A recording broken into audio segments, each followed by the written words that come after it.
Nobody bats 300 anymore because the value of hitting a fly ball, which could eventually become a home run, is so much more valuable. It's when the shift in the NBA went from 2-pointers to 3-pointers. Well, if I can make 40% of my threes, I'm just going to jack threes all over the place. There's more value in that.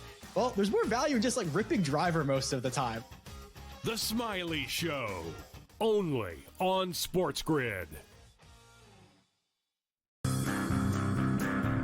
Ole Miss got left at the altar, and Ole Miss decided, I'm either going to let her continue to embarrass me, or I'm going to have some self-respect and kick her ass out the door and lock it behind her and not let her back in.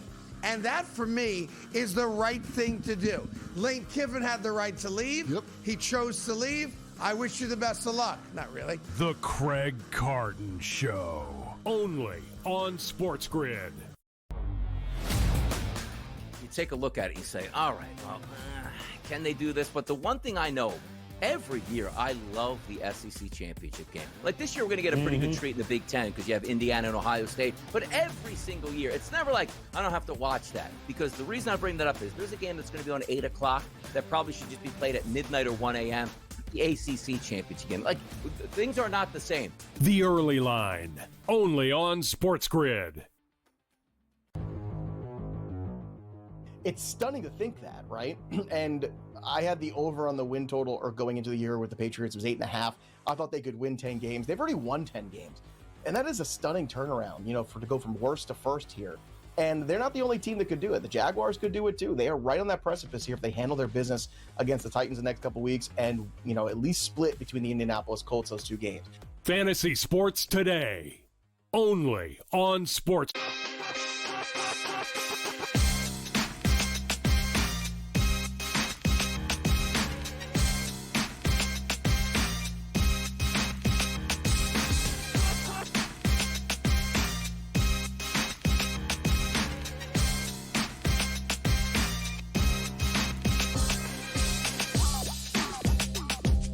We're live on SportsGrid. It is game time decisions with you on a Wednesday night. Kevin Walsh here live from the decisions desk as we've got quite a bit on our plate this Wednesday, not just in terms of the slate.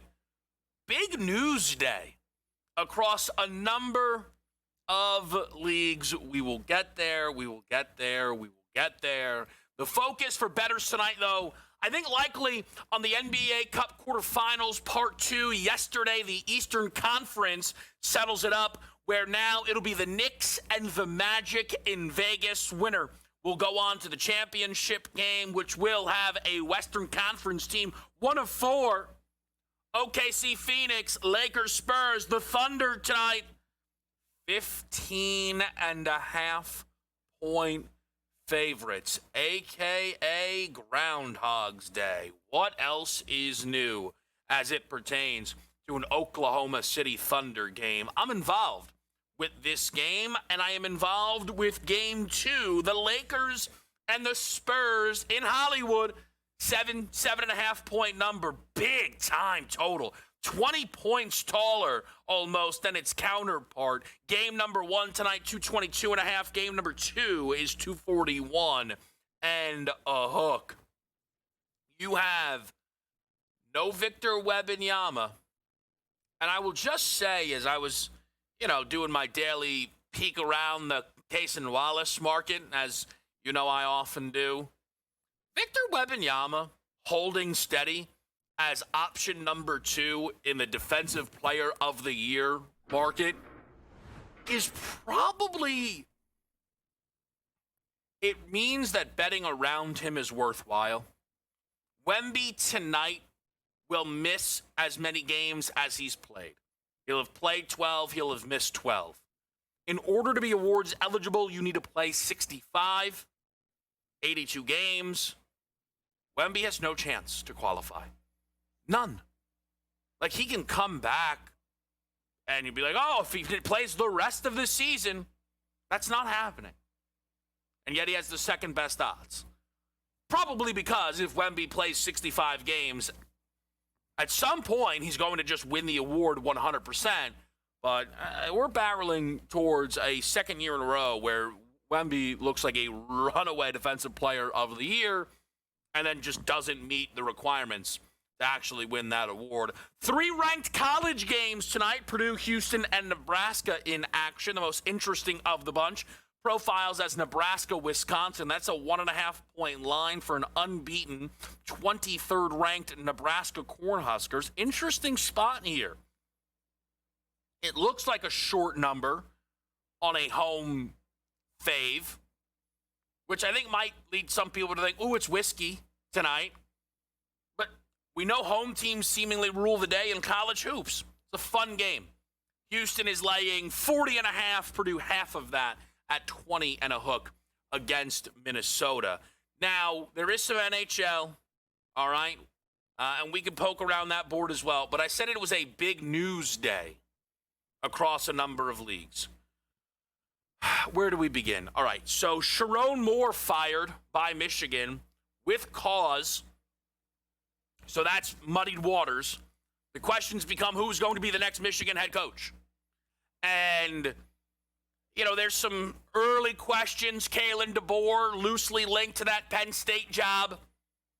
I don't know. Jed Fish, Kenny Dillingham, I don't know. I can't be the only one thinking the NFL ranks could supply the Michigan vacancy. There are a few names I'm willing to throw out there. I'll say this. Mike Tomlin, one of the least spicy names I have for you in terms of NFL options. Though right now, Tomlin only 2% on the Kalshi markets to become the head coach of Michigan football. We still have more, big news. Major League Baseball steps up to the plate. Pete Alonso is a Baltimore Oriole. Now, this could be the local flavor, but this story felt a lot more about the Mets than the Orioles. The O's are looking for a super offense. They had a down season last year. It is nice to see them at least step up and put resources in. But the Mets and all their money were not supposed to be outbid. And here we are. Potentially outbid on Edwin Diaz. Didn't even really get in the race on Pete Alonso. Don't feel in the race on Kyle Tucker. Or maybe even Cody Bellinger. Hey, want some Paul Goldschmidt in your life? Maybe the Mets' attempt to little brother the Yankees is to take old Yankees and be like, they're a farm system for us. It's an interesting spin zone zag. Nevertheless, the Mets right now do have top 4 odds to win next year's World Series. More big news. Phillip Rivers is going to actually play for the Colts as early as this Sunday against the Seattle Seahawks. This is crazy. And I mean, I guess he wasn't going to come out of retirement to not play. Man, you want to talk about not a soft landing spot. In Seattle, we have our target player props tonight. How about this? The Colts. Over Aura. I don't know. I mean, really. What are any of these numbers going to be in Indianapolis? Can't wait to find out. Some other NFL news. We got a little bit of clarity on the matchup in the NFC East, the Giants and the Commanders. The number kind of leaned this way. No Jaden Daniels for Washington. And that, to me, how do you justify Jaden Daniels playing another game this year? I can't really understand it. He has now played and been injured like a laughable amount of times. He got injured against Green Bay, missed time. Injured against Dallas, missed time. Injured against Seattle, missed time. Injured against Minnesota, going to miss time. How do you put him out there again? Especially because you're a 3-10 football team. Your remaining games, all NFC East, Giants, Eagles, Cowboys, Eagles. Here's the thing, though. Look, I don't think Mariota is like a DOA backup. I mean, he almost beat the Denver Broncos. I wouldn't tell you that if they start Mariota over the Final Four, they have no chance to win a game. Obviously, the Commanders, though, are more threatening if Jaden Daniels is in at quarterback. I think we would all agree on that. If Jaden Daniels is done for the season, it just is a boost for the Eagles, flatly, who play them in 50% of their remaining games. It is actually on the board right now for the Philadelphia Eagles that they play Kenny Pickett, Marcus Mariota, Josh Allen, and Marcus Mariota. I mean, you want to talk about, like, can we get a head-to-head Josh Allen total touchdowns versus the other 3 starts combined against the Eagles defense? I mean, you want to talk about a disparity, man. That is a big one. Speaking of big one, must be a big night. Coach James Young available for us on Wednesday.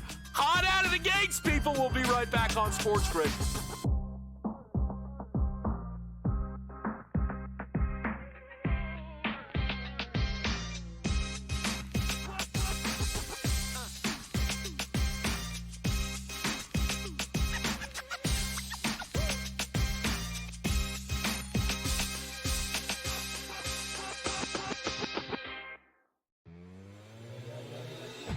There are a million ways to make money on this. There really is, right? Like, I sit back. We've given you a couple of ours that we've given you. I think they're all going to win, essentially. The gold one, the Google Views one. The only one I might not win, Cam, that I gave people was, will the U.S. government announce that aliens exist in 2026? In-game live, only on SportsGrid. Here's the problem.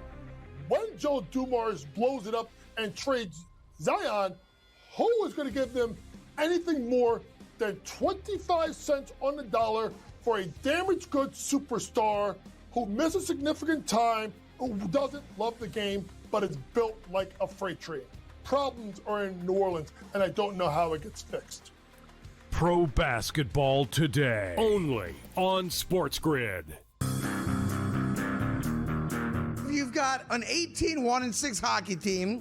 You've got a 10-2 football team. So the best record in hockey, the best record in football, and top 5 in the NBA with Jokic and the gang, and the Nuggets at 14-6. And I'm saying to myself, what other town comes close to that? The Craig Carton Show, only on SportsGrid. Chris Beard said, I can just play different players. And kudos to Chris Beard. NIL does not matter. Recruiting rankings don't matter. Who your AAU coaches doesn't matter. At the end of the day as a coach, your loyalty is to your school. Your loyalty is to all the kids in the program. College basketball today, only on SportsGrid.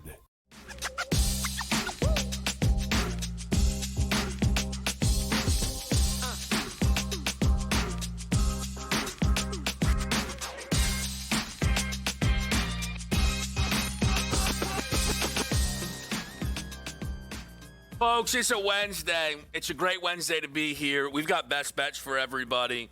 What are all the start times on these best bets? One of these looks 100% early. One of these games is, I'm not even sure they're playing it here in the States. This Yarnelli. This guy goes hunting and gathering when he's trying to put together a card, which is absolutely outrageous. I'll just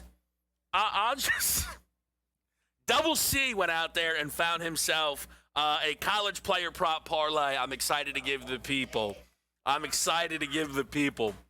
What we bring in, host of college basketball today, pro basketball today. The coach, James Young, JY, on NBA Cup quarterfinal night. Coach, how we feeling? Terrible. What are you talking about? In the last 48 hours, I mean, the team that I thought was going to bring me a championship first, the Mets, let Edwin Diaz go to the Dodgers, and you couldn't give him $4 more million, and then we're no time. I said, well, we're good. We're going to get Pete Alonso back. And then, what? He's going to Baltimore? And even better, the Mets. Meet the Mets.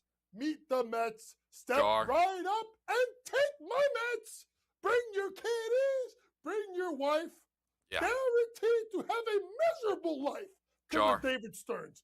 And this guy didn't even make an offer to Pete Alonso. Met fans, I'm here for you. I cry with you, but at least we got the Knicks because I can't claim the Jets. Jar. I think that was 4 or 5 jars there. A jar for starting the song, jar for finishing the song. I mean, that was, I'll say this, a lot of pressure on these hoops picks tonight. A lot of pressure all of a sudden now as MLBJY batted leadoff here. So we'll start in the college game, Purdue, Minnesota, as Purdue suffered their first loss of the season at home by a smooth 23 points to Iowa State. You think they bounce back here against Minnesota? You know, this is probably one of the most bet games on the board, and everybody's running to the window and taking Purdue minus 20.5. I think it was 18.5 and it moved 2 points. But I can't fade the public here because there's 2 parts to this. There's a Minnesota team that got a big home win versus a ranked Indiana team that now has to go on the road against Matt Painter's team, who don't lose at home, and they got crushed. I mean, 58 points for arguably one of the best teams.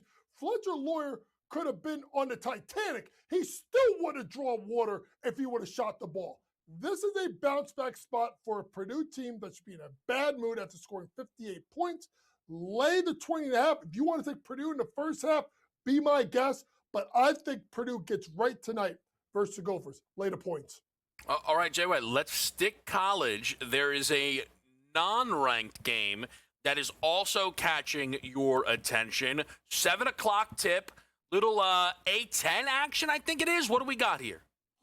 Yeah, a little action here. Obviously, I'm going to take the points at 9.5 non-conference game as New Mexico heads east to go take on VCU. And I look at it, VCU, listen, they had a big win over Sanford, winning by 30 points. That's not impressive.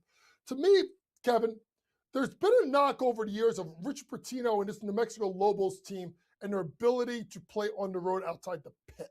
It'll be a good atmosphere, obviously, going to the Siegel Center and playing VCU. I think VCU wins. I'm just not willing to lay 9.5 points.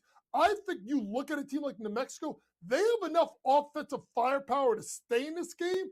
They are alive. They could steal it, but I'm going to be comfortable. I'm going to take the 9.5 points and the New Mexico Lobos.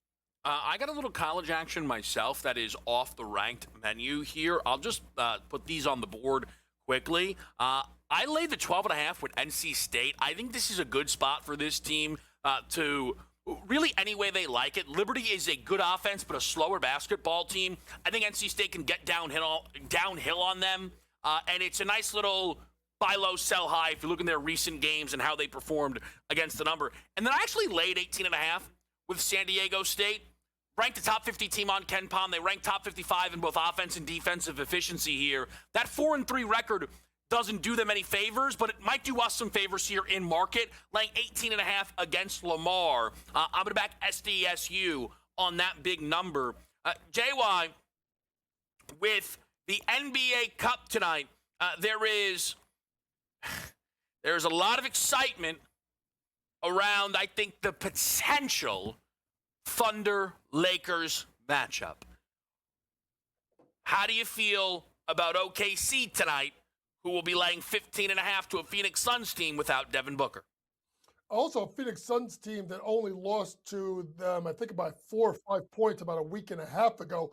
I'm going to take the team total under for the Suns. I think it's 104.5. Yes, over 5 of the last 7 games, but those 2 games they went under were against Houston, which I think is just about as good of a team defensively as Oklahoma City. And I think Oklahoma City is going to want to make a statement tonight, especially with the fact that they only beat them by 4 or 5 earlier.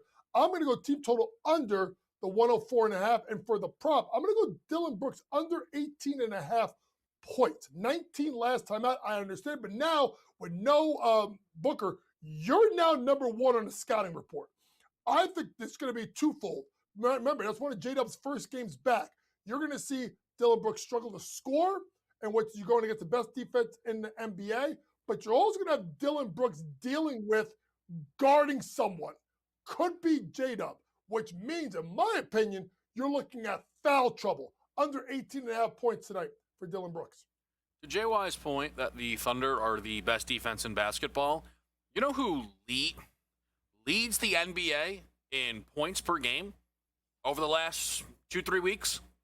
The Thunder, about 126 a night. They've scored 121 or more in 7 of their last 8.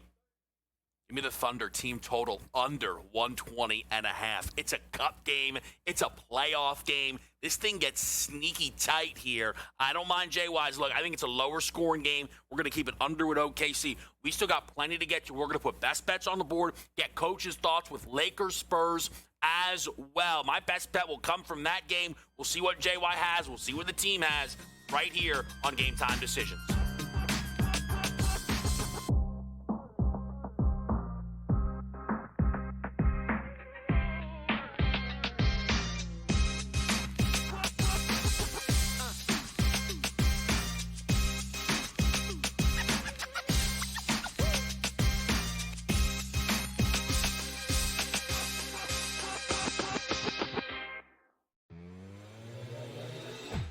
There are a million ways to make money on this. There really is, right? Like, I sit back. We've given you a couple of ours that we've given you. I think they're all going to win, essentially. The gold one, the Google Views one. The only one I might not win, Cam, that I gave people was, will the U.S. government announce that aliens exist in 2026? In-game live, only on SportsGrid. Here's the problem. When Joe Dumars blows it up and trades Zion, who is going to give them anything more than 25 cents on the dollar for a damaged goods superstar who misses significant time, who doesn't love the game, but is built like a freight train? Problems are in New Orleans, and I don't know how it gets fixed. Pro basketball today, only on SportsGrid. You've got an 18-1-6 hockey team. You've got a 10-2 football team. So the best record in hockey, the best record in football, and top 5 in the NBA with Jokic and the gang, and the Nuggets at 14-6.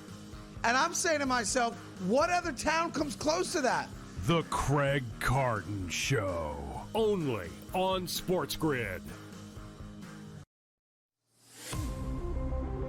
Chris Beard said, I can just play different players. And kudos to Chris Beard. NIL does not matter. Recruiting rankings don't matter. Who your AAU coaches doesn't matter. At the end of the day as a coach, your loyalty is to your school. Your loyalty is to all the kids in the program. College basketball today, only.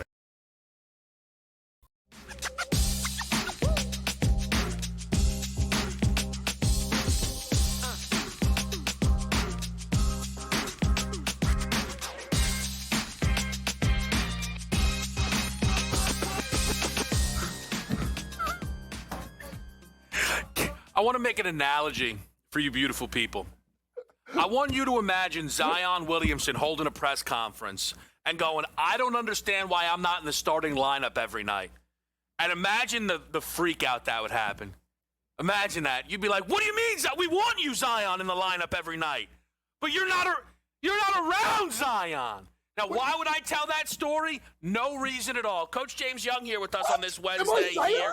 Let's put. Whoa! What a leap you're making! What a leap you're making! What a leap you're making, JY. No, Never. You're much shorter. No. Not Zion. Maybe Kawhi. What happened? Huh? Maybe Kawhi. Oh, JY didn't show up to sell the trees, it turns out. Let's put some best bets on the board here. We've got Kowski, as per, a little player prop parlay. Darian Williams for 15, Fletcher Lawyer for 10. That is a 1-2-3 kid parlay price there. Not mad at it. Purdue team total got eyed up. We're laying the 12.5 with NC State, so I can't get mad at it. Nebraska laying 1.5 for AJ. Little Big Ten battle there. Careful. I once bet a team money line against Nebraska in a game Nebraska was favored by 1.5 points. Nebraska won that game. They did not cover. I doubt it happens here again. Yarnelli, this Eastern Michigan Mooney line, in a really intense, hot showdown later tonight with none other than, here it is, Purdue-Fort Wayne. An unbeaten at home Purdue-Fort Wayne. Pressure's on. Give me Dylan Harper over 13.5 points, Spurs-Lakers. I think that Dylan Harper will be playing a respectable amount of minutes in this game as Steph Castle works his way back from injury. In the last game against the Pels, Harper closed, not Castle, due to the minutes restriction. Harper, since he came back from injury, has scored 14 or more points in 4 of the 5 games where he was playing 20 or more minutes. I think that's what he played tonight. I like Dylan Harper here over 13.5 points. JY, Lakers Spurs, huge game. What do you like in this matchup? It's funny. You go with Dylan Harper over 13.5 points. I'm going Dylan Harper over 3.5 assists. Because of the fact of no Wembanyama over the last 4 games, Lakers bottom 10 in assists allowed per game to point guards. And if De'Aaron Fox is going to have to be the scorer, someone else has got to be the facilitator. You like points. I like assists. Maybe put it together, points plus assists. Dylan Harper has a pretty good night for himself versus the Lakers. And then as far as a side, JY, do you have any lean on this number? I mean, it's not a short price, but it's an injured San Antonio group. Oh, yeah? I'm going Lakers. Lakers minus points. And if you really think about it, this Lakers team is playing well. I really maintain this. I think we talked about this last week. I don't know if we did. The LeBron James breaking the streak is probably the best thing that's happened to that team because LeBron can now be the chameleon that I think makes them more dangerous, right? His ability to score, like he had the 27-point game where also struggled, or the fact that he had 8 points and he gave the ball up to Rui Hachimura for a made corner 3 to win the game at Toronto. It allows him to kind of pick and choose his spots. Also, remember the other time that they played earlier this year, 2-point win by the Lakers. Remember, Wemby played, LeBron did it, neither did Austin Reeves. Lakers are reloaded, has everybody back. Minute restrictions hurt guys with San Antonio. Later points, Lakers win by double digits tonight. Yeah, I was a little interested in some of the Luka props. The thing is, they're just not cheap, right? I do think he has a really big game, but again, it's crazy to say, like, him for 30 as a chalk parlay piece, but also, like, I mean, he's going to score 30 in every single game he plays. He's on a heater all in all. The game against the Sixers was his first back in a bit, and you saw the efficiency wasn't there. So I think we could see that stock up a little bit more. I think it's going to be really interesting. JY, let me just ask you this one really quickly because it was a bit of NBA news that broke. Derek Lively out for the rest of the season. Do you think this makes Anthony Davis being traded more likely, no pun intended, or doesn't really have much of an impact? I think it's how they play. And I think with Nembhard at the point moving Cooper Flag to not being just a ball handler, I think it'll be interesting. The guy to watch is going to be Daniel Gafford. That could be someone that could fetch some kind of trade value. Maybe a team looking for a center can look to get Gafford on the cheap. All right, JY, excellence in the back. They're rooting in the Wizards still. I mean, you got to be. Change your name back to the Bullets. It's a tough fan base. I'll give them that. Target player props next on Game Time Decisions.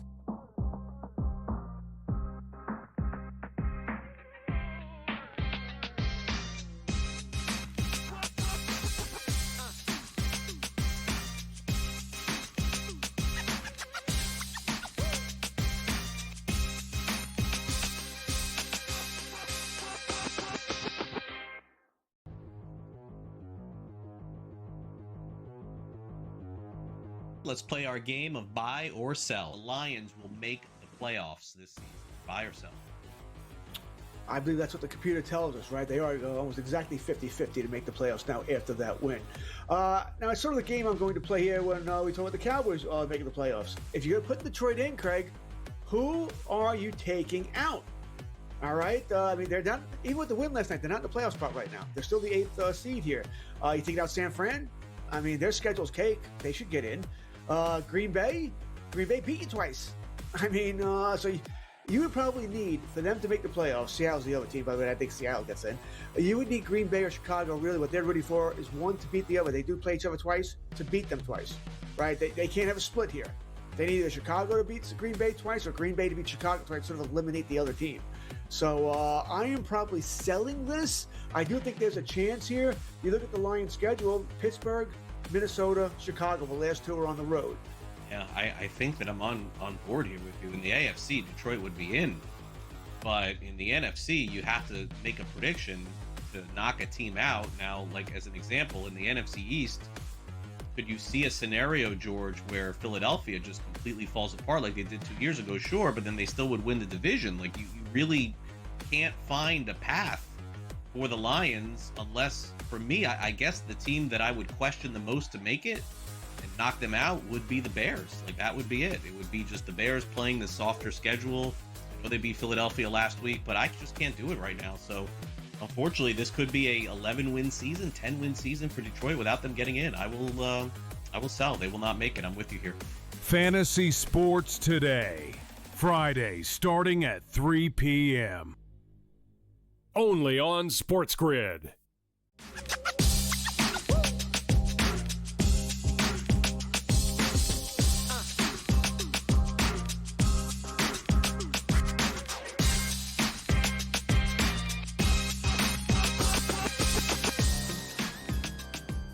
Game time decisions. Target player prop time here on a Wednesday night. We've got Tom Vecchio right around the corner. Excited to get Tom's insight on some of our options here. We've got Cam Stewart joining us later this hour as well, which should be great. He mentioned careful with the Scotty Scheffler tickets over at the Hero, and it ended up being some good advice there. Scotty just snuck in, really, a top 5 finish. So I want to give the people at home an opportunity to play a little bit of mini trivia, if you will. The second fewest interceptions by a team forced in the NFL is 5. What do you think the fewest amount of interceptions forced by any team in the NFL is this year? We've played 13 games. Maybe I should phrase it like this. The most forced is 18. What do you think the fewest interceptions by a team this year is? The New York Jets, 0. The New York Jets have not intercepted an opposing quarterback all season. I went back and looked as far as I could find. The fewest interceptions for an NFL team over a full season, I believe, was the 2018 Niners with 2. Those actually ended up coming earlier on in the season, though. So the fact that we are here in December is outrageous. But what is also outrageous is the books are well aware of this fact. So a target player prop is for Trevor Lawrence to throw an interception against the New York Jets. Last week, the Jets played Tua. Yes, Mr. INT, Tua Tagovailoa, who has thrown a league-leading 14 interceptions. He is tied with Geno Smith. But incredibly, he has also attempted 41 less passes than Geno. And it was a plus price for the yes on Tua. What are we going to get on Trevor Lawrence, who has now gone consecutive games without an INT and heads into this game trying to do something he has not done since 2022, which is a 3-game stretch without an interception? I think we're going to be getting plus 140 here. I know it's a little off the beaten path. I think Trevor Lawrence should throw it. Now, if it's minus 115 either way, we're beat. I think we get a good number here on Trevor Lawrence to throw a pick. We may get a good number here on Rashee Rice against the LA Chargers. Rashee Rice is the number 1 wide receiver for the Kansas City Chiefs, but he had a really ugly game against the Houston Texans. And you can chalk up that to just, the Texans defense. But Rice was also, I think, dealing with some drops. And it was an uncharacteristic game for Rice. 4 catches on 8 targets. You expect better. And even you would expect the 4-catch performance to generate more yards, I feel. And we've seen Rice be a bounce-back guy this year. His first game of the season, 42 yards. Next week, he has 9. He has 93, right? The lowly performance against Denver of 38 smashes the Colts with a $141. I think Rashee Rice in this gotta-have-it game against the Chargers, who we've seen allow some big games to top wide receivers. We just saw it against A.J., but we just saw it with A.J. Brown. I think there's some room here for Rashee Rice to go through what could be some depressed numbers. Same game. Over or under.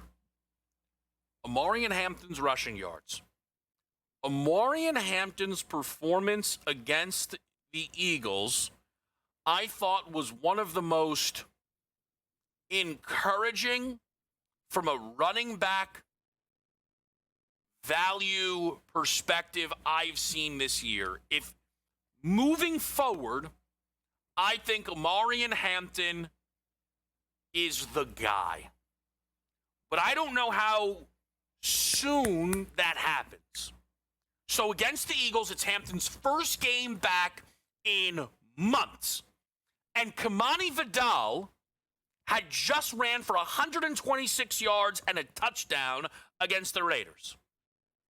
Vidal, 51 snaps. Hampton, 23 snaps. The same amount of touches. And yardage-wise, Vidal had a broken 60-yard catch. But efficiency beyond that play all skewed towards Hampton. Now, the tricky thing about saying, Hampton's a smash, is I still feel like I respect the Chiefs' defense, right? They still, I feel, are usually good against the run. They don't allow teams to smash them, right? They allow 99.5 rushing yards per game as a defense. I don't think they're just going to allow Hampton to bulldoze them in the matchup, right? But I'm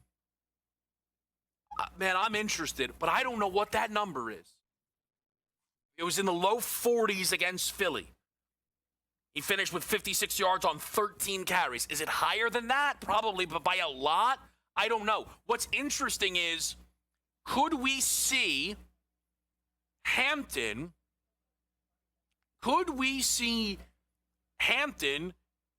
change that snap count number drastically? The touches were even as the snaps weren't. I wonder, and we'll show that to Tom later, does Tom say, give me the snaps over the touches? And it's a Vidal week. I think it's fascinating. Similar situation, Dalton Kincaid, over the receiving yards. It's very interesting, though. The case on Dalton Kincaid is when he plays, he looks like everything Buffalo thought he would be. Sometimes it can take tight ends a little bit longer to break out.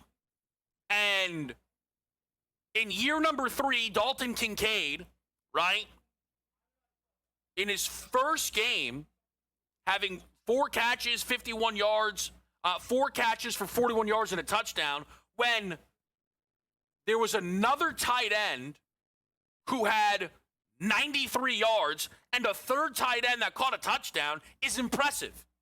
New England struggled against tight ends a little bit. I think there's some value on Kincaid because I think they want Dalton Kincaid to be their guy 100%. I think back to the Packers. we asked, hey, does Green Bay have a number one? Does Green Bay have a number one? And is it going to be Golden? Is it Christian Watson? Is it Jaden Reed? And maybe, right now it is Christian Watson. And maybe at some point in his career it'll be Golden. But it was Tucker Kraft. Like that, the question was answered. And we always wonder about Buffalo having a number one guy. They might have it. Shakir might be in his appropriate role as a 2. Keon Coleman might be in an appropriate role as a splash 3. If Dalton Kincaid is the head of that snake. I think it's a really interesting thing in the biggest game the Bills have probably played this season, you could argue, on the road against New England. Last one. We try not to do it every week, and I don't think we do. Oh, we have another one. Oh, actually, no, I misspoke. Let's get Harold Fannin in here. Let's stick with the tight ends over receiving yards. Harold Fannin, this is one of these where I don't think you're going to catch the books sleeping as much as I don't think there's much the books can do. David Njoku injured in the most recent game for the Cleveland Browns. Here are the targets for Harold Fannin Jr. Since Shador Sanders has taken over. 22 in total. The next closest is Jerry Jeudy, 10 away. 7.5-point dog against the Bears. I think Fannin Jr. could be a smash. We'll talk about these. One more to go. It's all still to come right here on Game Time Decision.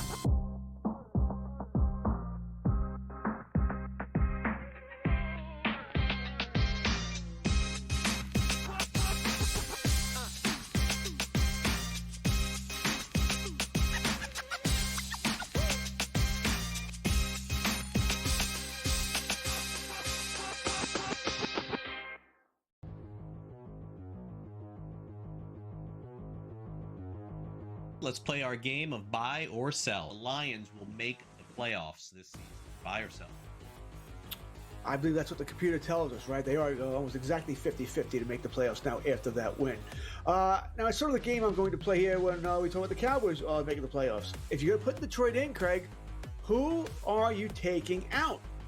All right? They're not, even with the win last night, they're not in the playoff spot right now. They're still the 8th seed here. You take out San Fran? Their schedule's cake. They should get in. Green Bay beat you twice. So you would probably need, for them to make the playoffs, Seattle's the other team, by the way, I think Seattle gets in. You would need Green Bay or Chicago, really, what they're ready for is one to beat the other. They do play each other twice, to beat them twice, right? They can't have a split here. They need either Chicago to beat Green Bay twice or Green Bay to beat Chicago twice, sort of eliminate the other team. So I am probably selling this. I do think there's a chance here. You look at the Lions' schedule, Pittsburgh, Minnesota, Chicago, the last 2 are on the road. Yeah, I think that I'm on board here with you. In the AFC, Detroit would be in.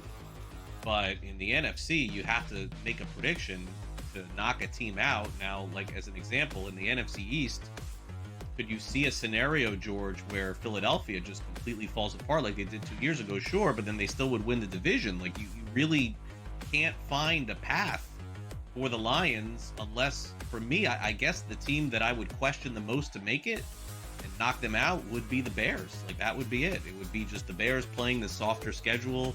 I know they beat Philadelphia last week, but I just can't do it right now. So unfortunately, this could be a 11-win season, 10-win season for Detroit without them getting in. I will sell. They will not make it. I'm with you here. Fantasy Sports Today, Friday starting at 3 p.m. Only on SportsGrid.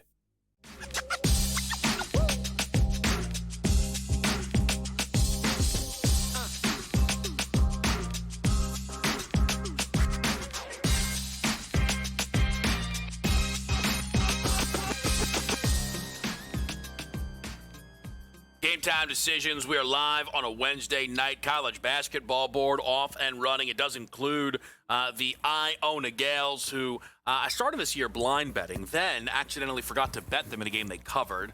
And there was another game that they played in where they were playing someone in Jersey, so I couldn't bet, and they covered that game. So then I was kind of met with the reality that they were covering in games I wasn't betting. And I'm like, well, now I might be like chasing the dragon here a little bit. Now, I'm not really trying to do this thing if I don't bet them they cover, because they're going to play St. John's this weekend, and I'm going to bet the game. So, Gales win, no cover tonight, would be a perfect recipe. And that's all the Iona talk that the people needed. We now resume with the help of our guy, Tom Vecchio, in the target player prop world. Tom, it is great to see you on a Wednesday night here, my friend. We've got a pretty thick menu of target player props that actually even spans to some honorable mentions this week. You are a touchdown guy. We've talked about that. I feel as if, we could run through some of the reasons why Saquon jumps off the board, playing the Raiders defense, finally broke one last week against the LA Chargers. Tell me what you make of Saquon Barkley and potential Eagle touchdown options in a game they're going to be expected to win dominantly. I would say, how much juice do you like? And that's really what it comes down to Saquon. They are 11.5-point home favorites. The game total is 38.5. I would have to assume the Eagles team total is 23.5, 24.5, which puts them in line for 3 touchdowns, which means he's going to be minus 150 at best, if not pushing towards minus 200. That's just the reality of the situation. When, they're going to be scoring 3 touchdowns, the game only is a 38.5 total overall. The Raiders aren't expected to score. So it's like, I expect him to score, and I'm not going to be surprised, but it's like, do you want to bet it kind of question. Okay, so I actually think, though, that this brings up a really interesting question, Tom, because I know typically for you like to bet touchdowns in the, even money or better range. But right. You just said you would expect this to be minus 150, minus 175. Let's say it's minus 125, is that then a gap enough for you to say, no, this minus option is worth it then on Saquon? Honestly, the way I would 100% honestly approach it, which I don't, like to say, is just Eagles money line, Saquon touchdown, SGP, because we're going to get the most value out of that. So where he's minus 150, I'd rather throw the money line in there, get me to minus 120, minus 110, and that's how I would play it, because they're expected to win and we get better odds on his touchdown, essentially. So I think that's fair, but I'm just saying, Tom, if you think something's going to be minus 150, at minus 120, is it not worth betting on its own then? It probably is. Again, if there's a big enough gap in the differential of the odds, then sure, that is objective value that I'm looking to find, and therefore it's a bet for me in that spot. Yeah. I want to stick with a couple of other running backs here. Like I said, we have some honorable mentions this week that we wanted to talk about. One of them you'll probably see coming. You alluded to his likely starting quarterback. We'll get to him in a second, though. James Cook I think he's one of the most interesting fantasy assets, if you will, that there is. But he goes up against the Patriots team, and this is right up your alley, some of these misleading run numbers where they're really good, but the Milton Williams injury, they look a lot more vulnerable. And James Cook, in the bigger games that they play in Buffalo, I mean, they just pound the rock with him here. Do you have a number where, I mean, could you see yourself more likely looking to fade or back James Cook in this matchup?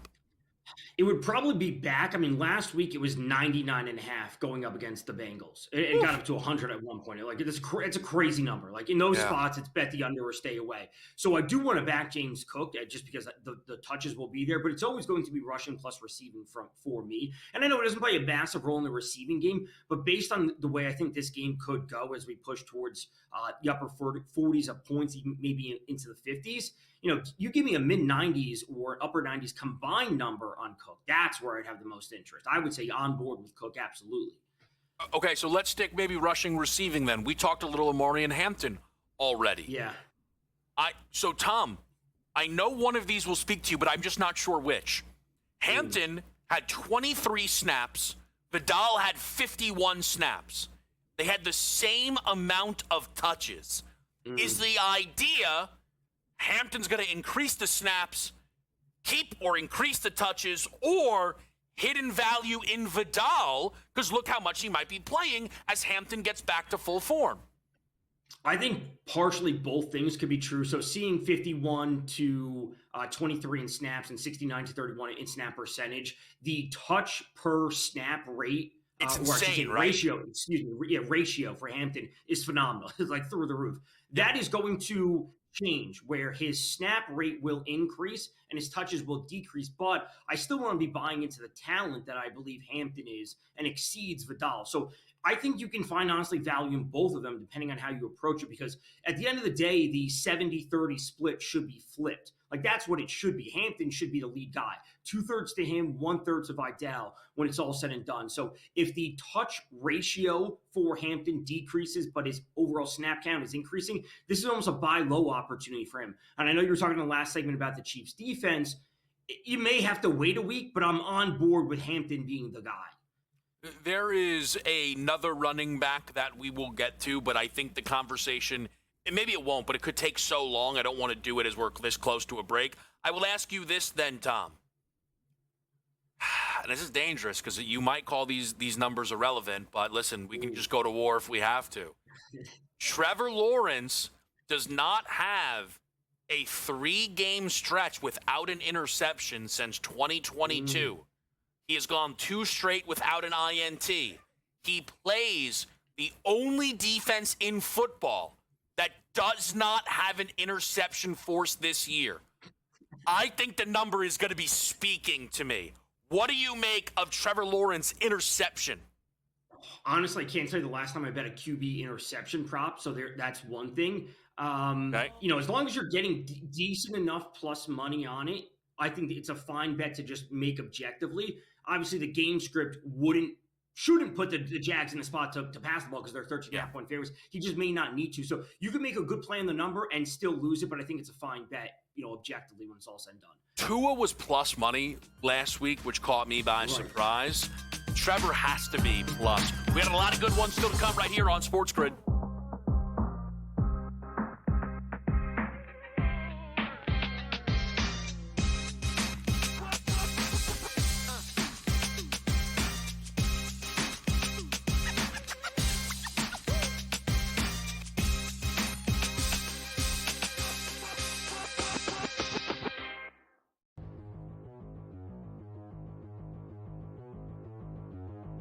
Let's play our game of buy or sell. The Lions will make the playoffs this season.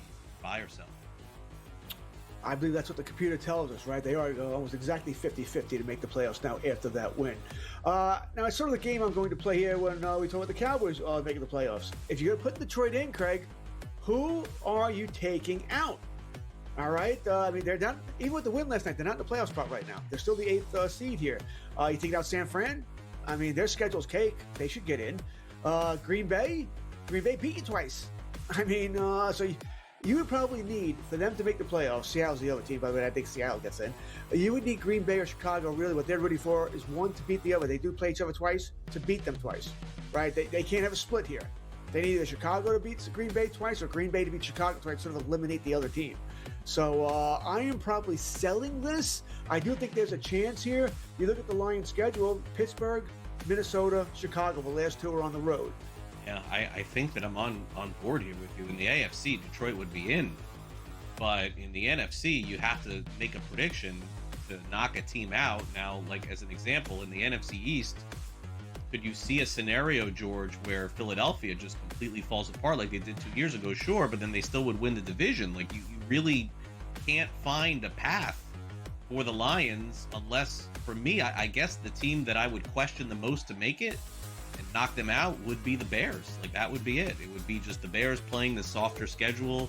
I know they beat Philadelphia last week, but I just can't do it right now. So unfortunately, this could be a 11-win season, 10-win season for Detroit without them getting in. I will sell. They will not make it. I'm with you here.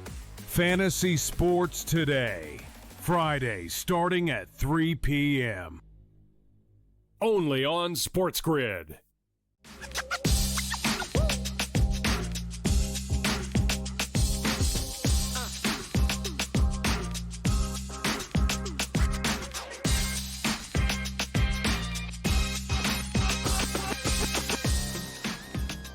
All right, we have a cluster of items still to get to with our guy, Tom Vecchio. Quickly, though, Tom, any action on tonight's slate? Coming up right now, it's Rangers at Chicago Blackhawks in the NHL, over 5.5, -130. Rangers can't win and score at home. They score on the road. Blackhawks, honestly putting together a decent season. Just some scoring potential in this game. It's a 5.5. I'll take it. All right, so we got a little over there going between the Blackhawks and the Rangers. I said we had a lot to get to. I'm going to start with this. Harold Fannin Jr. I feel like this is one of your guys, Tom. It might be because I associate you with a lot of good rookies that are having good seasons, and that is what Harold Fannin Jr. is. I don't think the number's going to be, it's not going to be in the 30s. I don't think it'll be in the 50s, and I think you could argue it should be because he's just clearly the guy. I know Jerry Jeudy had a long touchdown, but on a down-to-down basis, Fannin Jr. is the most consistent target for Shedeur Sanders. 22 targets for Fannin, 12 for Jerry Jeudy. That is 1-2 in the 3 Sanders starts. I think Fannin's a big target, especially if Njoku misses the game.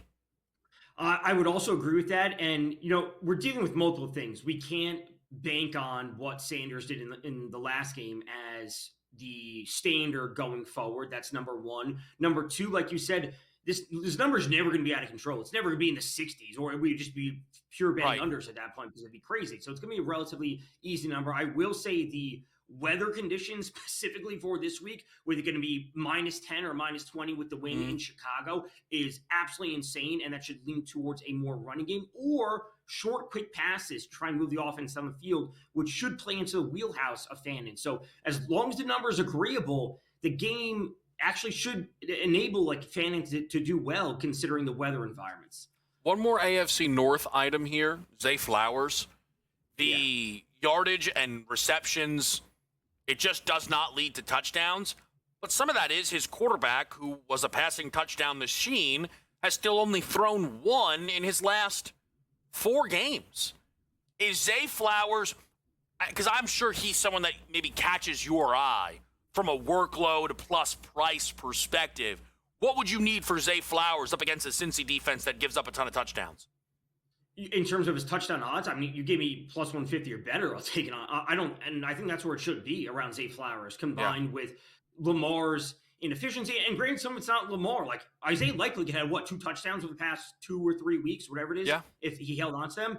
So, again, some of this is a little bit up and down for different players. But Zay Flowers at plus 150 against this defense, like you said, with his usage in the offense, downfield potential, I would take 150, 160, anything. I would take him down to 130 with Zay Flowers, honestly. I think it's an objectively good play based on, what does this game have, a 51 over-under, not 49.5. 51, great spot. All right. Now this, I don't know. Phillip Rivers might start for the Colts. If not, is likely to start. And I think the answer for most people, Tom, will be to just leave the Rivers numbers alone. Yeah. But people aren't going to leave Jonathan Taylor numbers alone. And Tom, I threw my hands up. I'll a little behind the scenes. The reason there aren't a ton of graphics, because I didn't know what to put on the graphics. I don't know what to say about Jonathan Taylor in this spot. I don't know if it's one of the most over or under spots of the season. What do you think this number is? I think his attempts number is going to be 20.5, which it normally is what it was last week and what it is most week. It's 19.5, 20.5 for his attempts. And, obviously assume that you are weighing what he's going to do against this defense, right? And also the offense just may operate inefficiently with Rivers playing his first game in half a decade. So if you told me it was 91 or 85, somewhere around there, that's what I think it should be. But I don't think it's going to be at that 98, 99 level he was earlier in the season. I think we'll put ourselves, I think this thing's in the 70s. Really? They're a 13.5-point dog playing a Seattle defense that's been vicious. Hey. I'm not saying he's so capable of breaking a big run, Tom. Right. How in God's name is he getting to 90? He hasn't gotten to 90 in 4 of his last 5 games. 20 attempts. It would be 19.5 attempts and mid-80s, and you have to factor in the inefficiency based on the defense. I agree with you. Yeah, I don't think he has a prayer at getting 90 yards without a run of 25 plus. Is kind of where I'm at on Taylor. Tom, great stuff as always. We'll update the live board. A couple more picks with the NBA Cup on deck as well.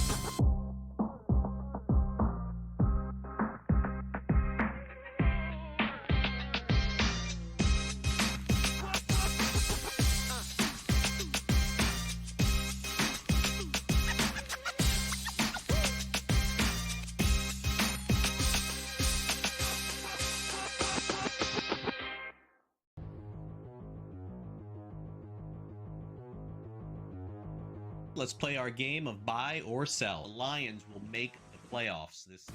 Buy or sell? I believe that's what the computer tells us, right? They are almost exactly 50-50 to make the playoffs now after that win. Now, it's sort of the game I'm going to play here when we talk about the Cowboys making the playoffs. If you're going to put Detroit in, Craig, who are you taking out? All right? I mean, they're not, even with the win last night, they're not in the playoff spot right now. They're still the 8th seed here. You take out San Fran? I mean, their schedule's cake. They should get in. Green Bay beat you twice. I mean, so you would probably need, for them to make the playoffs, Seattle's the other team, by the way, I think Seattle gets in. You would need Green Bay or Chicago, really. What they're ready for is one to beat the other. They do play each other twice, to beat them twice, right? They can't have a split here. They need either Chicago to beat Green Bay twice or Green Bay to beat Chicago twice, sort of eliminate the other team. So I am probably selling this. I do think there's a chance here. You look at the Lions' schedule, Pittsburgh, Minnesota, Chicago, the last two are on the road. Yeah, I think that I'm on board here with you. In the AFC, Detroit would be in. But in the NFC, you have to make a prediction to knock a team out. Now, like as an example, in the NFC East, could you see a scenario, George, where Philadelphia just completely falls apart like they did 2 years ago? Sure, but then they still would win the division. Like you really can't find a path for the Lions unless, for me, I guess the team that I would question the most to make it and knock them out would be the Bears. Like that would be it. It would be just the Bears playing the softer schedule. I know they beat Philadelphia last week, but I just can't do it right now. So unfortunately, this could be a 11-win season, 10-win season for Detroit without them getting in. I will sell. They will not make it. I'm with you here. Fantasy Sports Today, Friday, starting at 3 p.m. Only on SportsGrid.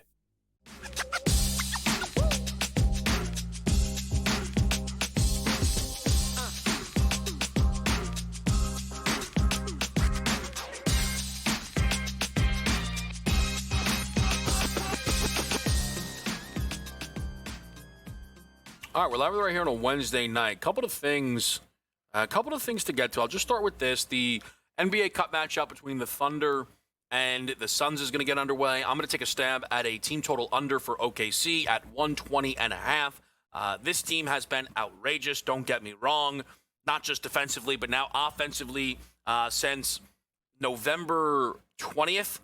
They are leading the NBA in points per game. They've scored 121 in 7 of 8. But the one game they didn't was a cup game. Without Devin Booker, I think Phoenix's focus is defense, defense, defense, and I think the Thunder are very comfortable playing in a game like that. I think these cup games matter, and I think that means that this could be a lower scoring matchup. So that's where I feel most comfortable, is that big time number there on OKC. As far as live action goes, ranked action between Purdue and Minnesota has the Boilermakers almost doubling up Minnesota right now. Early leading the way is Braden Smith with a couple of threes and a couple of assists as the Boilermakers look good. Not much else going on live. Not much else going on. Just a crazy update. I'm not going to get into it more than just giving it, really. Sharon Moore has been arrested now. Reports coming from Dan Wetzel and Pete Thamel of ESPN. You know, this situation is kind of taking on a whole new life. And that's just, you know, it kind of just obviously double confirms the finality of it all for Sharon Moore. And the questions really become, who is going to become the new Michigan head coach? And I think right now, when you look at the college ranks, there aren't a lot of guys that are a clean fit for Michigan. You see Kalen DeBoer's name there. I am not telling you that Michigan isn't a better job than Penn State. I don't think that. But if Kalen DeBoer was going to leave Bama, he would have for Penn State. Now, you could argue maybe DeBoer could do this cleaner because he can finish out the Bama playoff run and then take the Michigan job in a month or less, right? Maybe just, 10 days. but I think it would have been for the Penn State job, right? He has the Pennsylvania ties. And I also think if you're DeBoer, you saw the power of being at Bama on Sunday with the egregious, unacceptable, unjustifiable decision by the committee to leave Bama at 9 after they got smashed in the face by Georgia. Like the game never happened, like it wasn't televised. That's what we saw. So I don't really buy DeBoer. The next names on that list, Jed Fish, Kenny Dillingham, I'm not even going to say, like, oh, how much do I like either of those guys? I just don't know if the fan base at Michigan is going to be satisfied with that. You could say they should be. I just don't know if they will. I don't think there has been a coach hired in this cycle that Michigan would have hired other than Lane Kiffin, but Kiffin was never going to go to Michigan. He was going to be an SEC coach. They would not hire James Franklin, John Summerall, Golish. That just isn't, that doesn't feel like Michigan, right? Michigan had a stretch where they didn't have it going, and then Harbaugh got them to another level. And Sharon Moore, I think, kept the job because of the tie to Harbaugh, right? Moore was coaching in multiple games a year because Harbaugh and his suspensions. But I don't think Michigan is going to look for just another Harbaugh tie. They're going to want something that feels big to me. There's going to be some, I think, connections to Jesse Minter, the defensive coordinator for the Chargers, and Harbaugh, who was a defensive coordinator at Michigan. So was Mike McDonald, Seahawks head coach. However, I don't think he leaves Seattle for Michigan. I don't know. Things are trending in the right direction. I don't know how many guys Mike McDonald's age range want to leave the NFL, especially if they're in a good situation. There are two guys, though, who, look, I'm not saying it's going to happen. I don't think it's the craziest thing you're going to hear all day. Matt LaFleur, Kevin O'Connell. Matt LaFleur doesn't have a settled up, long-running contract in Green Bay. So after this year, there's 1 year left on the deal, which means it's either time for an extension or it's not. And I think it's more likely than not that Green Bay just extends LaFleur and makes him one of the highest paid coaches in football. But if they drag their feet, I mean, just simply put, this is a leverage moment for LaFleur. And I mean, the Michigan job is attractive. The transition from the NFL to college now is much smoother for these coaches. There are GMs and rosters and money's flying around. The retention of Bryce Underwood is going to be a big deal. Matt LaFleur, I imagine, will retain Bryce Underwood. You know who would as well? Kevin O'Connell. Kevin O'Connell might be in a never-ending cycle in Minnesota where they can't figure out the quarterback. Well, that cycle is common in college to move quarterbacks around, but figuring it out is a little bit easier. And also, you can handle not having a quarterback a lot easier in college, especially if it's just for a season, because a school like Michigan won't have that be a thing for more than really a year. When is Kevin O'Connell going to get a quarterback in Minnesota? They struck out with a Michigan quarterback in J.J. McCarthy. They let Sam Darnold leave. Cousins wasn't good enough. What is this offseason supposed to be? I'm just saying that people are going to think I'm nuts. Kevin O'Connell, you want to coach another year with J.J. McCarthy or take the Michigan job? Why is that crazy? I feel like the obvious answer is to take the Michigan job. I don't think I'm wrong about that. Doesn't mean he's going to take it. I think Mike Tomlin's name gets kicked around. Now, you might say, Tomlin would have done Penn State if he was going to do it. But timing is a part of this.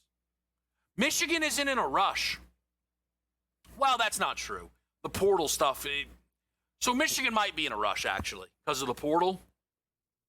But they're not competing with anybody anymore. It's kind of my thing.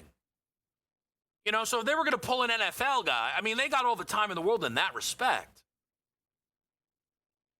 It's interesting. I think they're going to want a splashy name. Tomlin would be that. Pete Carroll would be that. I'm not sure how good of a coach Pete Carroll is anymore, but it'd be a splashy name. Could you Pete Carroll it and the way Stanford Frank Reich'd it? Like a 1-year interim, but it's a really noteworthy name. That's interesting. There's something to that. Brady want the job? I don't know. Can he fit that into everything else he's got going on? Greg Olson want the job? I don't think Michigan is going to announce a hire.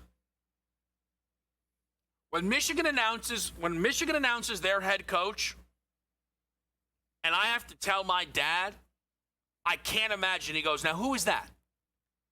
I can't imagine it. I think it's on the board that my dad sends me the update. He's like, what, did you see this? Look who Michigan hired. Like, thanks, Dad. I didn't know that until you sent it. Like that, I just think that that's on the board. It is, again, it's now a far more complex situation that's happening in Michigan, but the big thing is they need a new head coach. And things are going to happen quickly, though, because of the portal. So it's going to get really interesting. We are coming up against a break. When we come back, we're joined by, as everyone knows, one of my favorite people in the world, Cam Stewart, which is why I'm worried about something I have to say about the Seahawks. That's next right here on SportsGrid.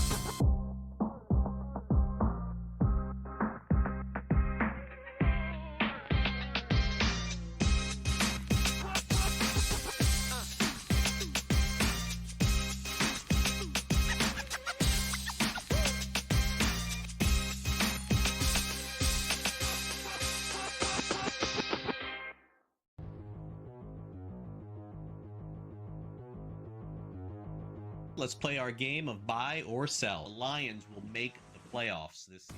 Buy or sell? I believe that's what the computer tells us, right? They are almost exactly 50-50 to make the playoffs now after that win. Now, it's sort of the game I'm going to play here when we talk about the Cowboys making the playoffs. If you're going to put Detroit in, Craig, who are you taking out? All right? I mean, they're not, even with the win last night, they're not in the playoff spot right now. They're still the 8th seed here. You take out San Fran? I mean, their schedule's cake. They should get in. Green Bay beat you twice. I mean, so you would probably need, for them to make the playoffs, Seattle's the other team, by the way, I think Seattle gets in. You would need Green Bay or Chicago, really, what they're ready for is one to beat the other. They do play each other twice, to beat them twice, right? They can't have a split here. They need either Chicago to beat Green Bay twice or Green Bay to beat Chicago twice, sort of eliminate the other team. So I am probably selling this. I do think there's a chance here. You look at the Lions' schedule, Pittsburgh, Minnesota, Chicago, the last two are on the road. Yeah, I think that I'm on board here with you. In the AFC, Detroit would be in. But in the NFC, you have to make a prediction to knock a team out. Now, like as an example, in the NFC East, could you see a scenario, George, where Philadelphia just completely falls apart like they did 2 years ago? Sure, but then they still would win the division. Like you really can't find a path for the Lions unless, for me, I guess the team that I would question the most to make it and knock them out would be the Bears. Like that would be it. It would be just the Bears playing the softer schedule.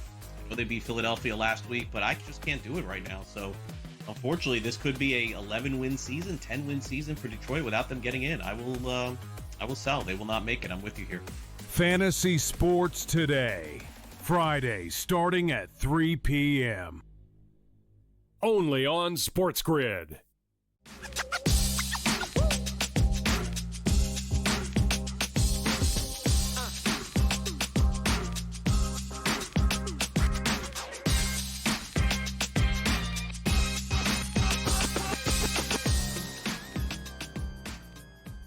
Game time decisions live on SportsGrid. It's a Wednesday night. You know what that means. Cam Stewart. Great to have you, Cam. As always, how are we feeling here on a Wednesday? Wow, you're bigging me up. I'm like, where do I get this kind of intro? Nowhere. That's rare, but thank you, Kevin. Appreciate the Walsh family and everybody else at SportsGrid for the kind introduction, Kev. Just keeping my eye. I'm actually watching women's basketball right now. I flicked on the TV. Nice battle between the Lady Hawkeyes and the Lady Cyclones right now. We're getting it done, but lots of sports on tonight. We got your Lakers in action later on tonight in the NBA Cup. Some hockey games. We got everything. And we're still playing golf at this time of the year. Golf never sleeps. I say it every week. people, you want to make money betting on golf, just keep on doing it. It's a lot of fun. And now we're not even going to get the big guys. They're going to at least take a couple weeks off, holiday season, and we'll catch them in Hawaii. But Kev, we got mixed teams this week. We got ladies and men's joining forces. We have a European tour event. I told you, these guys love money. God, they sure do. They sure do. And we will get to all of that. But I said there was something about the Seahawks I wanted to talk about with Cam. Yes. And what I'm going to do, because I don't want to get in a screaming match. I'm going to soften the blow as much as I can. And I will say it's actually ironic. We tiered the NFL, and the tier that I put in with the Seahawks is actually the Buffalo Bills, which you would think would be a good thing, but instead I actually probably just double insulted the two kings of this program in Cam Stewart and Gabe Morency. Hold on here. Honda Accord, number one. That should be Ferrari. Wouldn't the Honda Accord be like it's number the safest pick. Honda Accord is the safest pick. Those are the safest picks you could make to win the Super Bowl. 9.8 safety score. I'll accept Honda Accord. I will tell you, as a Toyota Corolla owner, very little maintenance. But yes, Packers. We can Hear me talk out, about though. It, Rams, Broncos, and Sure. Talk, Kev, and I'll tell you. When it comes to the Seahawks and the Bills, I feel like I'm the bad guy because a lot of people believe these two teams can win the Super Bowl, and I don't. And I think it's kind of for the reverse reasons. I think the Seahawks have all of a sudden this incredible roster. The defense is the real deal. McDonald is the real deal. You and I have talked about JSN winning Offensive Player of the Year. There's too much evidence that Sam Darnold can't be trusted in the biggest games. And people will say this is unfair, but it's the second year in a row he had a revenge spot against an old team, whether it was the Jets or the Vikings, and he was awful. And I just look at the Seahawks, Cam, and I'm not saying they can't win a game or two, but I cannot imagine a single world where Sam Darnold wins the Super Bowl. And if that makes me the bad guy, I'm sorry, but it is how I see it. Here's the thing, Kev, and everyone's going to talk about the Rams as this Honda Accord, a.k.a. Toyota Corolla. I think the Seahawks are just the same safe car. And I'll tell you a story, okay? They had 4 turnovers in that game. They cover the spread and lose on a kick because Myers has no leg. If that's Aubrey in Dallas or any other kicker in today's world, yeah, it's great, Jason Myers. You can kick from 48, but other than that, he's got dead leg. They almost won that game. Let me tell you about something else that nobody's talking about. Nick Amendola. Who's that? Oh, I don't know. Just a second-round draft pick out of South Carolina that's maybe Defensive Player of the Year that was out 4 times. He is back and healthy. Him and Witherspoon have been animals on the defensive end. Sam Darnold, you'll look at him and go, wow, look at the mistakes. He only throws for 140 yards. I get it. But he doesn't need to because they're kicking everybody's ass. And I'll tell you something about this. And Brady Cannon and I brought it up when we talked to Gabe about this as well. Shaheed, okay? He hasn't done anything with Seattle. What did he do last week? Now acclimated? A 100-yard punt return touchdown. Catches? Multiple catches this time. This is not 0 catches. So, Kevin, he's catching the ball. He's one of the best return men in the business. Special teams matter. This is the thing. People want to put the Rams on this echelon ahead of Seattle. Like, they're this much better than Seattle, if that. And I get it. You have Matt Stafford. You have Puka Nacua. You have a great defense. But Seattle has a lot of the same parts. I'm scared, Kevin. And the one piece of empirical data that you bring to the table, can Sam Darnold roll it 1 game, 2 game, 3 games? Probably not. And that is the concern, and you are right to be concerned. But I am saying this. Now with these new factors, special teams, improved defense, it takes more out of the game away from Darnold and more, you know what I'm saying? I almost think this, Cam, right? I think the Rams are the Honda Accord, the safe car. I think the Seahawks might be a Ferrari. The problem is I think the driver might have narcolepsy. And I worry about him falling asleep as you're going 90 miles an hour. Because when you lose a game to the Rams by 2 and your quarterback threw 4 picks, it's glass half full. We could have won the game if he only threw 3 picks, but he threw 4. And I don't trust him to not throw 4. I do. I think, you know what? And we'll get to see, not this Sunday, but next Thursday, Rams at Seahawks. But I'm going to say that, Kevin, addition by subtraction, kind of like the Cowboys getting players back. Nobody knows about Seattle's second-round draft pick, and nobody knows about Shaheed, who's really going to make some damage. So we'll talk about this. If Sam Darnold literally goes 1 touchdown, 1 pick, they could beat anybody. I digress. I'll get to golf. Great argument. By the way, I used to drive a Ford Temple with bungee cords and, across the highway and almost died multiple times by transport trucks. And I did have a car accident and walked away when the cop goes, man, you should be dead. I go, wow, aren't I a lucky guy? Anyway, let's talk about, I didn't tell you about where I almost died in a car accident, Kev. It's a crazy story, but we'll do it on another Game Time Decisions. We're here to bet. Golf. We got the ladies and men this week at the Grant Thornton. This is what we're going to do here. I'm Canadian. They call me the Prime Minister, and I'm looking for hot players. We got Brooke Henderson. We got Corey Connors. We got Team Canada. All of these guys, 4th and 7th in their last events. Brooke Henderson has won an event. No worse than 28 for all these guys in full field events. Kevin, we get Team Canada with Henderson and Connors at plus 650. Then I'm going to go a little bit deeper on we have Rojang, Team USA with Michael Kim at 15-1. And I'm not done there, Kevin. My Corolla can't make it to South Africa, but if you put a blow dart in me and put me to sleep, I'll fly there. Give me Brendan Grace at 25-1 on the Live Tour. Want to hear his last results? 4th, 7th. And these Kai Hatton and there's a lot of good players on that tour. Don't let it fool you. The tournament's in South Africa. Where's he from? South Africa. Brendan Grace, the wily veteran, 25-1. We'll talk more about the Rams and Seahawks later and my survival after crushing a Suzuki Swift and walking away. It was a bloody miracle. I don't know if I was as fortunate, but I was hit by a car coming out of Yankee Stadium when I was like under 10. Well, we got real problems, Kev, me and you. Yeah. It was very funny. I remember the guys who hit me, they came out of the car like, you got to be careful, little man. My mom almost strangled him. It's not like, wow, I almost killed a pedestrian. They're like, you got to be careful. My mom's like, what did they just say? I was like, oh. We'll be right back. We're blaming you.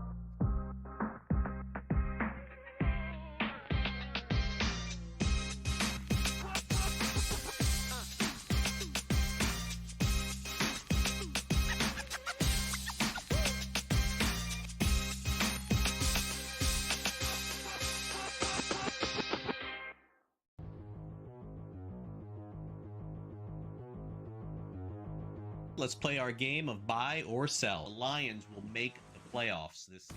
Buy or sell? I believe that's what the computer tells us, right? They are almost exactly 50-50 to make the playoffs now after that win. Now, it's sort of the game I'm going to play here when we talk about the Cowboys making the playoffs. If you're going to put Detroit in, Craig, who are you taking out? All right? I mean, they're not, even with the win last night, they're not in the playoff spot right now. They're still the 8th seed here. You taking out San Fran? I mean, their schedule's cake. They should get in. Green Bay beat you twice. I mean, so you would probably need, for them to make the playoffs, Seattle's the other team, by the way, I think Seattle gets in. You would need Green Bay or Chicago, really, what they're ready for is one to beat the other. They do play each other twice, to beat them twice, right? They can't have a split here. They need either Chicago to beat Green Bay twice or Green Bay to beat Chicago twice, sort of eliminate the other team. So I am probably selling this. I do think there's a chance here. You look at the Lions' schedule, Pittsburgh, Minnesota, Chicago, the last two are on the road. Yeah, I think that I'm on board here with you. In the AFC, Detroit would be in. But in the NFC, you have to make a prediction to knock a team out. Now, like as an example, in the NFC East, could you see a scenario, George, where Philadelphia just completely falls apart like they did 2 years ago? Sure, but then they still would win the division. Like you really can't find a path for the Lions unless, for me, I guess the team that I would question the most to make it and knock them out would be the Bears. Like that would be it. It would be just the Bears playing the softer schedule. I know they beat Philadelphia last week, but I just can't do it right now. So unfortunately, this could be a 11-win season, 10-win season for Detroit without them getting in. I will sell. They will not make it. I'm with you here. Fantasy Sports Today, Friday, starting at 3 p.m. Only on SportsGrid.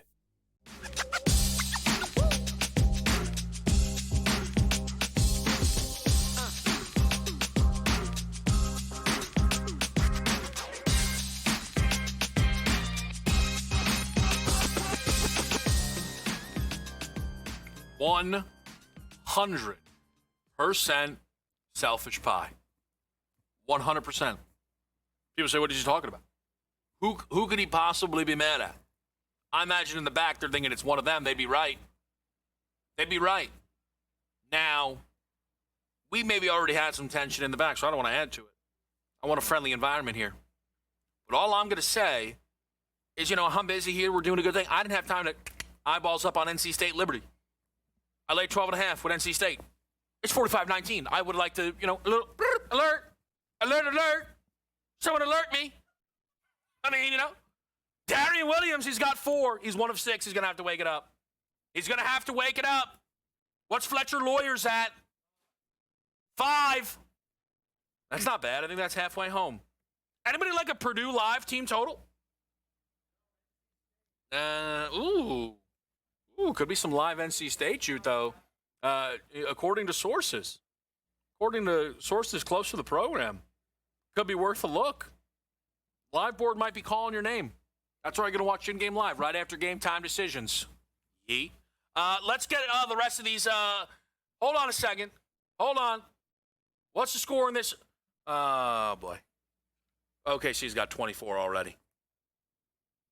I mean, if you like the 121.5, you're gonna love the 120. Oh, it's only 122.5 on the 120. Only up 2 points. That's not bad. That's not bad. You know what? It's being a man of the people. If the Thunder don't go under 120.5 tomorrow's best bets, those are free. We'll give it out to them for free. We'll just give them out. We'll just give them out. Speaking of best bets, of course, tonight's tax. You tuning in. We appreciate you with us here. Still time to get in on Eastern Michigan against Purdue Fort Wayne. You know what? Let me get a little bit of extra information on this game. Eastern Michigan is a pretty meh team. Defend it better than they score it on the slower side. Purdue Fort Wayne can't defend a lick and they run up and down. I like their moxie. I love a team who runs fast and can't guard. I mean, because that's nuts, but hey, I'm not stopping you. I like the look. Mooney line, plus 125. Nebraska, minus 1.5. AJ's play of the day. We're going to update these photos soon. So if you really like any of them, just take a screenshot and save it, because we're going to update these photos. That Kofsky photo was 700 gym trips ago. Yarnelli's wearing a bow tie. I think AJ took that during the 7th inning stretch of a baseball game he was calling. I have no facial hair and clear glasses that I was banned from wearing on this network. That's a real thing. I was told the reflection, you can't actually tell I'm wearing them. Invisiman. I don't know. I'm just saying, those 4 photos are up against it. You know what maybe we do? Did we sweep best bets yesterday? No, we didn't. Maybe we'll put in should we do it where you have to hit your best bet to get the photo changed? Or if you lose your best bet, the photo gets changed? I'm just saying, I just think we need to update it. That's a temple photo of Chris. That's unbelievable. That's unbelievable, man. Give me Dylan Harper over 13.5 points at even money, minus 110. So they gave me a negative odds boost in the back. All right. So we know what kind of day it is. They hit it with a minus 25% profit boost on Dylan Harper over the 13.5 points. Dylan Harper is playing more. That's honestly all my fault. I'm being mean. Dylan Harper is playing more and more. He's coming on as a rookie. Steph Castle still on a minutes restriction. Dylan Harper closed that game against the Pels. I think he closes against the Lakers. The Lakers' strength is not defense. This total's 241.5. So even if this is an under, we have a lot of breathing room here on this total. Somebody guard somebody on Phoenix. They got 33 points with 3 minutes left. Cason Wallace, we bet you DPOY, not OPOY, with this alley-oop. This is a Harlem Globetrotter. What else do we got coming up? San Diego State, we're going to lay it. 17 we laid against Kendrick Lamar. All right? We'll see you tomorrow. Bucks, Falcons, in-game live next.